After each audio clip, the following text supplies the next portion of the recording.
ବର୍ତ୍ତମାନ ସମୟରେ ଆପଣମାନେ ଯେଉଁ ପଚାରୁଛନ୍ତି ମୋତେ କ୍ୱେଶ୍ଚିନ୍ କରୁଛନ୍ତି, ବର୍ତ୍ତମାନ ଫିଲ୍ମ ଜଗତରେ ଓଡ଼ିଆ ଫିଲ୍ମ ଜଗତରେ ଭିଲାନ୍ ନାହାନ୍ତି। ଆମେ ବହୁତ ଭିଲାନ୍ ସାଙ୍ଗେ କାମ କରୁଛୁ, ଆମେ ବହୁତ ଭିଲାନ୍କୁ ଆଣିଛୁ। ବର୍ତ୍ତମାନ ଜଗତରେ ଆଉ ନାହାନ୍ତି ଭିଲାନ୍ କେହି। ମୋର ଆଶା, ଦୃଢ଼ ଆଶା ରହିଛି ପିୟୁ ତ୍ରିପାଠୀ ଆମର ଯେଉଁ ଆସିଛନ୍ତି ପ୍ରଥମ ଫିଲ୍ମ ଜଗତକୁ ଆସନ୍ତୁ। ଆମେ ଦେଖିଲୁ ଯେ ବର୍ତ୍ତମାନ ଓଡ଼ିଆ ଫିଲ୍ମ ଜଗତରେ ଆମେ ଯେଉଁମାନଙ୍କୁ ନେଉଥିଲୁ ଆଗରୁ ସବୁ, ସେ ଫିଲ୍ମ ଜଗତରେ ଭିଲାନ୍ ନାହାନ୍ତି। ଭିଲାନ୍ ନାହାନ୍ତି ଯେହେତୁ ବାଛିଲୁ କେଉଁଠୁ ଭିଲାନ୍ ଆଣିବା, କ'ଣ କରିବା। ଜଣକୁ ଆମେ କଣ୍ଟାକ୍ଟ କଲୁ କେକେକୁ।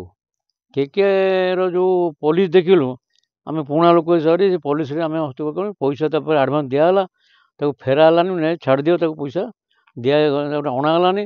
ଚୁଜ୍ କଲୁ କାହାକୁ ଆଣିବା, କାହାକୁ ଆଣିବା, କେଉଁଠି ଖୋଜିଲୁ ଯେ ଭିଲାନ୍ କାହାନ୍ତି ଓଡ଼ିଆ ଫିଲ୍ମ ଜଗତରେ। ବାଧ୍ୟ ହେଇ ତାକୁ ଆଣିଲୁ।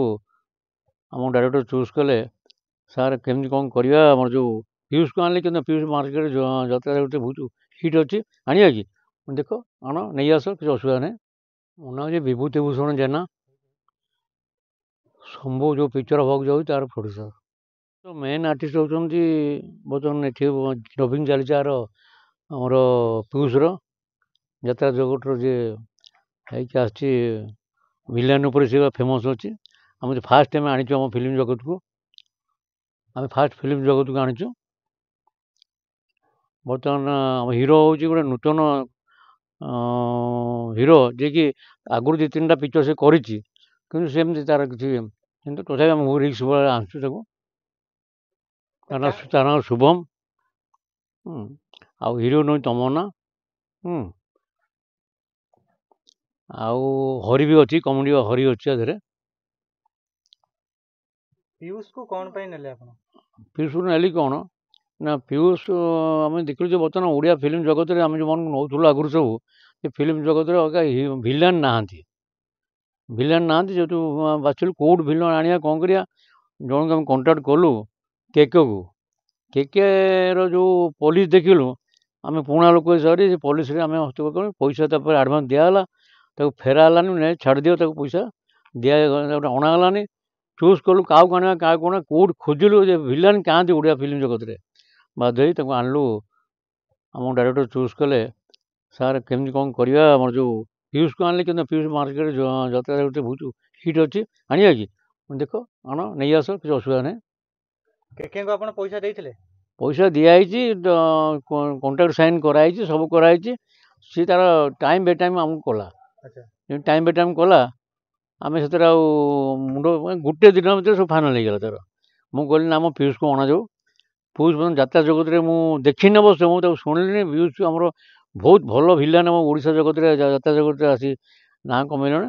ମୋର ଭାରି ଇଚ୍ଛା ହେଉଛି ଯେ ପିୟୁଷକୁ ଅଣାଯାଉ। ପିୟୁ ତ୍ରିପାଠୀ, ଯିଏକି ଜଣେ ପୁଲିସ ଅଫିସରଙ୍କର ପୁଅ।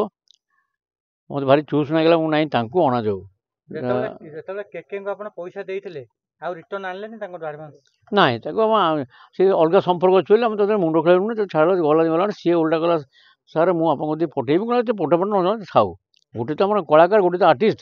ଛାଡ଼, ଆମର ତ ପିୟୁଷ ଆସି ମୋତେ ସାହାଯ୍ୟ କଲା ନା, ବହୁତ ପ୍ରକାର ସାହାଯ୍ୟ, ସବୁ ପ୍ରକାର। ଏତେ ବିଜି ରହିକି ପିୟୁଷ ତ୍ରିପାଠୀ ମୋତେ ସମୟ ଦେଉଛନ୍ତି।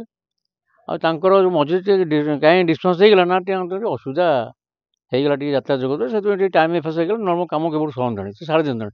ସିଏ ମୋତେ କେବେ ହଇରାଣ କରିନାହାନ୍ତି, କି ମୁଁ ତାଙ୍କ ସାମ୍ନାରେ ତାଙ୍କୁ ଟେକି କହିବାଟା, କାହାର ଟେକି କହିବାଟା ମୋର ଅଭ୍ୟାସ ନାହିଁ। କିନ୍ତୁ ଆମେ ପୁରୁଣା ଲୋକ, ଆମେ କାହାକୁ ଅଶାନ୍ତି କରିବୁନୁ, ଭଲ ଭାବରେ କାମ କରୁଛୁ। ଆମର ବହୁତ ବିଶ୍ୱାସ ଅଛି, ମୋର ନିଜର ବିଶ୍ୱାସ ମୋର ଅଛି।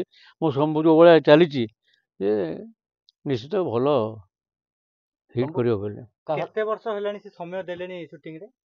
ମାନେ ଏଇ ସମୟ ଉପରେ ପିୟୁଷ କେତେ ଦିନର ସମୟ ଦେଲେଣି? କାହା ସାଙ୍ଗେ? ଫିଲ୍ମ ଉପରେ ତ, ମାନେ ଏଇ ଫିଲ୍ମ ଉପରେ ନା କେଉଁ ଫିଲ୍ମ କଥା କହୁଛନ୍ତି?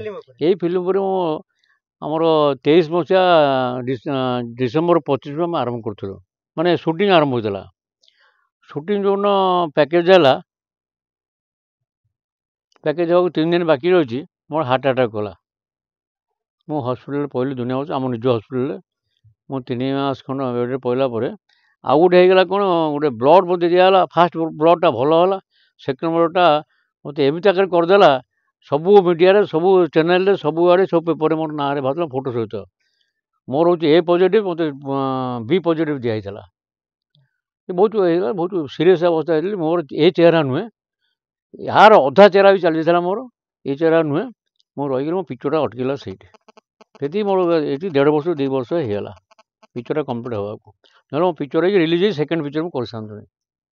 ଯେତେବେଳେ ପିୟୁଷକୁ ନେଇକି ଯାତ୍ରାରେ ବିବାଦ ଦେଖାଦେଲା ଆପଣ ସେତେବେଳେ କ'ଣ ଭାବିଲେ? ମୁଁ ଭାରି ଦୁଃଖିତ, ମୋର ଅନୁତାପ କଲି ଯେ କାହିଁକି ଆମ ପିୟୁଷଟା ସେଠି ରହିକି ଏମିତି କେଳାଙ୍ଗି ଭିତରେ ପଶିଲେ, ଆଉ ତାଙ୍କର ତ ମୂଳରୁ ସେଥିରେ ପଶି ଯାଇଛନ୍ତି ପୁଲିସ୍ ସର୍ଭିସ୍ କରିକି, ପୁଲିସ୍ ସର୍ଭିସ୍ ଛାଡ଼ିକି ଏଥିରେ ପଶିଗଲେ ତାଙ୍କର ମନ ହେଲା। ଆଚ୍ଛା, ମୋର ପ୍ରିନ୍ସିପାଲ୍ କ'ଣ, ଯିଏ ଯେଉଁଥିରେ ଯିବାକୁ ଚାହିଁବେ ତାଙ୍କୁ ଛଡ଼ାଯାଉ, ତାଙ୍କୁ ପଛରେ ତାଙ୍କୁ ପେଲାଯାଉ। ମୁଁ ଦେଖିଲି ଯେ ମନକୁ ବୁଝେଇଲି ଯେ ପିୟୁଷ ତ୍ରିପାଠୀ ଏତେ ବଡ଼ ନାମଜାଦା ଭିଲିଆନ୍ ନେଇକି ଯାତ୍ରା ଜଗତର, ତାଙ୍କୁ ଏଇଭଳିଆ କେଳାଙ୍ଗିରେ ଜବରଦସ୍ତ ଟାଣିଟୁଣି ପୁରାଗଲା। ଆଚ୍ଛା, ପୁରାଗଲା ପରେ ମୋର ବି କ୍ଷତି ହେଲା। ମୁଁ ଦେଖିଲି ଆଉ ମୋର ଉପାୟ ନାହିଁ, ମୁଁ ତ ଆଉ ପିୟୁଷକୁ ଛାଡ଼ି ପାରିବିନି। ପିୟୁଷକୁ ମୋର ରହିଲା ସେକେଣ୍ଡ ପିକ୍ଚର, ମୋ ପିୟୁଷ ରହିବ ଖୁବ୍ ଶୀଘ୍ର ରହିବ ପିୟୁଷ ମୋର। ହଁ, ଖୁବ୍ ଶୀଘ୍ର କାମ ଆରମ୍ଭ ହେବ, ଏଇଟା ରିଲିଜ୍ କରି ସାଧାରଣ ମୋ ସ୍କ୍ରିପ୍ଟରେ କାମ ଆରମ୍ଭ ହେଇଯିବ। ମୁଁ ଭାରି ଦୁଃଖିତ ଅନୁତାପ କଲି ସେତେବେଳେ, କେମିତି ଶୀଘ୍ର ଆର ସଲ୍ଭ ହେଇଯାଉ, କେମିତି ଶୀଘ୍ର ଚାଲି ଆସୁ ମୋ ପାଖକୁ, ଆମ କାମଟା ସାରିଦେଇ କେମିତି ପିକ୍ଚରଟା ରିଲିଜ୍ ହେଇଯିବ। ଓଡ଼ିଆ ଫିଲ୍ମ ଇଣ୍ଡଷ୍ଟ୍ରିରେ କ'ଣ ଭିଲିଆନ୍ ନାହାନ୍ତି? ଅବିକା ବର୍ତ୍ତମାନ ସମୟରେ ଆପଣମାନେ ଯେଉଁ ପଚାରୁଛନ୍ତି ମୋତେ କ୍ୱେଶ୍ଚିନ୍ କରୁଛନ୍ତି, ବର୍ତ୍ତମାନ ଫିଲ୍ମ ଜଗତରେ, ଓଡ଼ିଆ ଫିଲ୍ମ ଜଗତରେ ଭିଲିଆନ୍ ନାହାନ୍ତି। ଆମେ ବହୁତ ଭିଲିଆନ୍ ସାଙ୍ଗେ କାମ କରୁଛୁ, ଆମେ ବହୁତ ଭିଲିଆନ୍କୁ ଆଣିଛୁ। ବର୍ତ୍ତମାନ ଜଗତରେ ଆଉ ନାହାନ୍ତି ଭିଲିଆନ୍ କେହି। ମୋର ଆଶା, ଦୃଢ଼ ଆଶା ରହିଛି ପିୟୁଷ ତ୍ରିପାଠୀ ଆମର ଯେଉଁ ଆସିଛନ୍ତି ପ୍ରଥମ ଫିଲ୍ମ ଜଗତକୁ ଆସନ୍ତୁ। ଆଜ୍ଞା, ତାହେଲେ କ'ଣ କହୁଛନ୍ତି, ଯାହା ଯାତ୍ରା ଜଗତରେ ବିବାଦ ହେଲା ଏଇଟା ଗୋଟେ ଭଲ ସଂକେତ ଫିଲ୍ମ ଲାଇନ୍ ପାଇଁ, କାହିଁକିନା ହର ପଟ୍ଟନାୟକ ପରେ ଭଲ ଭିଲିଆନ୍ ନଥିଲେ। ହର ପଟ୍ଟନାୟକ ଲାଷ୍ଟ ହେଇଥିଲେ, ହର ପଟ୍ଟନାୟକ ପରେ ଆଉ ଭିଲିଆନ୍ ଓଡ଼ିଶା ଫିଲ୍ମ ଜଗତରେ ଆଉ ନାହାନ୍ତି, ବୁଝୁଛନ୍ତି ତ। ଆଉ ଯାହା ଟିକେ ଯାତ୍ରା ଜଗତରୁ ପଳେଇ ଆସିକି ଆମର ଯେଉଁ ଇଏ ହେଇଥିଲେ, କ'ଣ ତାଙ୍କ ନା, ସେ ଏକ୍ସପର୍ଟ କରିଗଲେଣି, ସିଏ ଗୋଟେ ଅଲଗା ପ୍ରକାର। ରାଇମୋହନ ବର୍ତ୍ତମାନ ନାହାନ୍ତି, ଚାଲିଗଲେ। ବର୍ତ୍ତମାନ ଆମର ଆଶା ଯେ ପିୟୁଷ ତ୍ରିପାଠୀ ନିଶ୍ଚିତ ତାହେଲେ ଯାତ୍ରା ଛାଡ଼ିକି ପିୟୁଷ ଭଲ କରିଛନ୍ତି। ଯାତ୍ରା ଜିନିଷଟା ଅଲଗା। ଯେକୌଣସି ଆର୍ଟିଷ୍ଟଙ୍କ ପାଖରେ ଯେ ଆକ୍ଟିଂଟା ସେମ୍, ଯାତ୍ରା ହେଉ କି ଚଳଚ୍ଚିତ୍ର ହେଉ, ଆକ୍ଟିଂଟା ସମାନ। ତାଙ୍କୁ କିଛି ଆଗ ପଛ ହେବାକୁ ପଡ଼ିବନି, ନା କଟ୍ ହେବାକୁ ପଡ଼ିବନି। ଫିଲ୍ମ ଜଗତରେ ଫିଲ୍ମ ସୁଟ୍ରେ ଯେ ବାରମ୍ବାର ସେ ସର୍ଟ କେବେ କଟ୍ କରିନାହାନ୍ତି। ଆପଣ ଯାତ୍ରାରେ କେବେ ଦେଖିଥିଲେ ପିୟୁଷ ତ୍ରିପାଠୀଙ୍କୁ? ହଁ, ମୁଁ ଆଗରୁ 2-3 ଥର ଯାତ୍ରା ଦେଖିଛି। ମୁଁ ଯାତ୍ରା ଦେଖିବାକୁ ଭଲ ପାଏନି, କିନ୍ତୁ ଯାତ୍ରା ଦେଖିଛି। ଯେଉଁଠି ପିୟୁଷ ତ୍ରିପାଠୀ ଆକ୍ଟିଂ କରୁଛୁ, ଯେଉଁ ଯାତ୍ରା ଯାଇ ଦେଖିଛି, କେଉଁଠି ଦେଖିଛି ନା, ଆମର ମଉସାସୁର ଘର ହେଉଛି ଖଣ୍ଡଗିରିରେ। ସେ ଖଣ୍ଡଗିରି ଯେତେବେଳେ ହେଇଥିଲା ମୁଁ 2-3 ଥର ଦେଖିଛି। କ'ଣ କେବଳ ସିନେମାରେ ନେବେ ବୋଲି ଦେଖିଲେ ନା ପିୟୁଷକୁ? ନାଇଁ, ଆଗରୁ ମୁଁ ଦେଖିଛି ପିୟୁଷ ତ୍ରିପାଠୀ ଆକ୍ଟିଂଟା। ଆମ ଡାଇରେକ୍ଟର କହିଲେ ପିୟୁଷ ନାଁ କହିଲେ, ଆରେ ପିୟୁଷଟା ନାଁ ଶୁଣା ଲାଗୁଛି, କେଉଁଠି କ'ଣ ନା ସେ ଯାତ୍ରାରେ ଅଛନ୍ତି। ସେ ଆଗରୁ ଏ ଦଳରେ ନଥିଲେ, ଏ ପାର୍ଟିରେ ନଥିଲେ, ଅଲଗା ପାର୍ଟିରେ ଥିଲେ। ଅବିକା ଆସିଗଲେ ସୂର୍ଯ୍ୟ ମନ୍ଦିରରେ, ତାପରେ ଅଲଗା ଇଏରେ ତାଙ୍କର ଟିକେ ଲିଟିଗେସନ୍ ଆରମ୍ଭ ହେଲା। ଅଟୋମେଟିକ୍ ଯେକୌଣସି ବିଜନେସ୍ରେ ଲିଟିଗେସନ୍ ହୁଏ ଯେମିତି ହେଲେ, ଆଉ ଲୋକ ପଛରେ ନା ଯିଏ ଉଠିବାକୁ ଚାହିଁବେ। ଆମ ଓଡ଼ିଆ ଜଗତରେ ଅଛନ୍ତି କ'ଣ, ଯେ ପଛକୁ ଭଲ ଉଠିବେ ତାଙ୍କୁ ପଛକୁ ଟାଣନ୍ତି। ସୁଟିଂ ସେଟ୍ରେ ପିୟୁଷ ଭାଇ କେତେ ସହଯୋଗ କରୁଛନ୍ତି? ସୁଟିଂ ସେଟ୍ରେ ପିୟୁଷ ବାବୁ କେତେ ସପୋର୍ଟ କରନ୍ତି ଆପଣଙ୍କୁ? ମୋତେ ତ ଭଲ ସପୋର୍ଟ କରୁଛନ୍ତି, ଟାଇମ୍ ଅନୁସାରେ ଆସୁଛନ୍ତି, ଟାଇମ୍ ଅନୁସାରେ ଯାଆନ୍ତି, ଆଉ ଅଧିକା ସମୟ ଦିଅନ୍ତି ମୋତେ। ଆଉ କେଉଁ କ'ଣ କରିଥିବେ ମୁଁ କହିପାରିବି, ସେ ତ ପ୍ରଥମ ଥର ଆସିଛନ୍ତି ମୋ ପିକ୍ଚରକୁ, ମୁଁ ଦେଖିଛି ମୋତେ ଭଲ ସମୟ ଦେଇଛନ୍ତି, ଭଲ ହେଇଛି। ଆପଣଙ୍କ ନଜରରେ ପିୟୁଷ କେମିତିଆ ଲୋକ? ମାନେ କେଉଁ ହିସାବରେ, କ୍ୟାରେକ୍ଟର ହିସାବରେ, ଆର୍ଟିଷ୍ଟ ହିସାବରେ, ମଣିଷ ହିସାବରେ ଭଲ ମୁଁ ଜାଣିଛି। ଆପଣମାନେ ଭାବିବେନି ଯେ ମୁଁ ତାଙ୍କ ଆଗରେ ଶୋ କରି କହୁଛି, ସେମିତି ନାହିଁ। ମୋର ଅନ୍ତରରୁ ଏଇଟା ଆପଣମାନଙ୍କୁ କହୁଛି ଯେ ମୁଁ ଜାଣିଛି ପିୟୁଷଟା ଭଲ ଲୋକ। ଆପଣ ଚାହୁଁଛନ୍ତି ପିୟୁଷ ଭାଇ ଯାତ୍ରା କରନ୍ତୁ? ସେଇଟା ତାଙ୍କ ପର୍ସନାଲ କଥା, ମୁଁ ସେ କଥା କହିପାରିବିନି ଆପଣଙ୍କୁ। ଓକେ, ଧନ୍ୟବାଦ। କେବେ ଆସୁଛି ଆଜ୍ଞା ସିନେମାଟି? ବର୍ତ୍ତମାନ ଆମେ ଜୋରସୋର ନାଗିଛୁ, ରଜରେ ପିକ୍ଚର ଆମେ ଛାଡ଼ୁଛୁ ବୋଲି ଡିକ୍ଲେୟାର କରିସାରିଲୁଣି। ଆଜି ଫଟୋ ସୁଟ୍ ଚାଲିଛି, ପବ୍ଲିସିଟି ଆରମ୍ଭ ହେଇଯିବ କାଲିଠାରୁ। ରଜ ପଡ଼ୁଛି 13 ତାରିଖ, ପ୍ରଥମ ରଜ। ଆମେ 10 ତାରିଖରୁ ପିକ୍ଚର ଛାଡ଼ିବୁ। ଆମେ କଣ୍ଟେଷ୍ଟରେ ଆସୁଛୁ। ଆମର ଆଗରୁ ଥିଲା ଯେ ବର୍ତ୍ତମାନ 3ଟା ପିକ୍ଚର, ଆମକୁ ମିଶେଇ 4ଟା ପିକ୍ଚର ଆସୁଛି। ଆମେ ତଥାପି ବହୁତ ବଡ଼ ସାହସରେ ଆମ ପିକ୍ଚର ଦମ୍ କ'ଣ ଆମେ ଜାଣିଛୁ। ଆମେ ଛାଡ଼ୁ, ଯାହା ଦେଖାଯିବ। ଉପରବାଲାରେ ବରାଦ ଦେବେ, ଉପରବାଲା ଯାହା କରିବେ। କ'ଣ ଦମ୍ ସାର୍? ଦମ୍ ମାନେ କ'ଣ, କଣ୍ଟେଷ୍ଟ ହିସାବରେ ଆମେ ଆସିଲୁ ନା। ଆମେ ଫାଙ୍କାରେ ଚାଲି ଆସିବୁ ବୋଲି ଦୁର୍ଗା ପୂଜା ଉପଲକ୍ଷେ ଯାଇଥିଲୁ। ଦୁର୍ଗା ପୂଜା ଉପଲକ୍ଷେ ଡାଇରେକ୍ଟର କାମ ସାରିପାରିଲାନି, ତାଙ୍କର ଗୋଟେ ଗୁଣ୍ଡାଳି ଭାରି ପଡ଼ିଲା ତାର ଭିଲାନ୍ର, ଯେହେତୁ ଆମ ଦଶହରାକୁ ଆସିପାରିଲୁନି। ଦୁର୍ଗା ପୂଜାରେ ଆମେ ଫାଙ୍କା ଥିଲୁ। ତୁ ଅବିକା ଦେଖିଲା ବେଳକୁ 3ଟା ପିକ୍ଚର, କାଲି ମୁଁ ପ୍ରସାଦ ଲାଭରେ ଦେଖିଲା ଶୁଣିଲା ବେଳକୁ ଆଉ ଗୋଟେ ପିକ୍ଚର, 4ଟା ପିକ୍ଚର ଆସୁଛି, ଆମକୁ ମିଶେଇ 5ଟା ପିକ୍ଚର ଆସୁଛି। ଆପଣଙ୍କ କାହାଣୀଟି କପି ହେଇନି ତ? ଶୁଣନ୍ତୁ, ମୋର କାହାଣୀ ମୋ ନିଜ ମିସେସ୍ ଲେଖିଛନ୍ତି। ମୋ କାହାଣୀ ଅନୁପମା ଜେନା, ମୋ ମିସେସ୍, ମୋ ଯାହା ନାଁରେ ଫାର୍ମ ଅଛି ଅନୁପମା ମୁଭିଜ୍, ସେ କାହାଣୀକାର 2ଟା ପିକ୍ଚର ସେ କାହାଣୀ ଦେଇଛନ୍ତି। କିନ୍ତୁ ମୋର ପିକ୍ଚର କୌଣସି ଗୀତ କେଉଁଠି କପି ହେଇନି କି ଆମର ଷ୍ଟୋରି କେଉଁଠି କପି ହେଇନି। ଆଉ କେଉଁଠି ଆମେ କେଉଁଠି ଏକ୍ସଟ୍ରା କାହାର ପିକ୍ଚରକୁ ଆଣିକି ଆଉ ହର ପଟ୍ଟନାୟକ ଭଳିଆ ଯେମିତି କରୁଥିଲା ସେ ଓଡ଼ିଆ ଫିଲ୍ମ ଜଗତ ଯେଉଁ ଅଧପତନରେ ପଡ଼ିଛି, ଏହାର ମୁଖ୍ୟ କଳାକାର ହେଉଛନ୍ତି ହର ପଟ୍ଟନାୟକ। ବର୍ତ୍ତମାନ ଆମ ଓଡ଼ିଆ ଫିଲ୍ମ ପ୍ରଡ୍ୟୁସର ହତାଶ ହେଇ ବସୁଛନ୍ତି, ଆମ ବୟସର ଆମ ସମୟର ବସୁଛନ୍ତି। ମାନେ ହର ପଟ୍ଟନାୟକ ପାଇଁ ଯୋଉ ଇଣ୍ଡଷ୍ଟ୍ରି ବୁଡ଼ି ଯାଇଛି, ହର ପଟ୍ଟନାୟକ ଭଳିଆ କେତେ ଅଛନ୍ତି ସବୁ କରୁଥିଲେ। କ'ଣ ତେଲୁଗୁରୁ ଆଣିବେ କରିବେ ସବୁ କରିବେ, ଆମେ ସବୁ ଗୁରୁତ୍ୱ ଦେଉନଥିଲୁ। ହାଉଲା ହାଉଲା ହାଉଲା ଆପଣମାନେ ଦେଖୁଥିବେ ବର୍ତ୍ତମାନ ଓଡ଼ିଆ ଫିଲ୍ମ ଇଣ୍ଡଷ୍ଟ୍ରି କେଉଁଠି ଅଛି।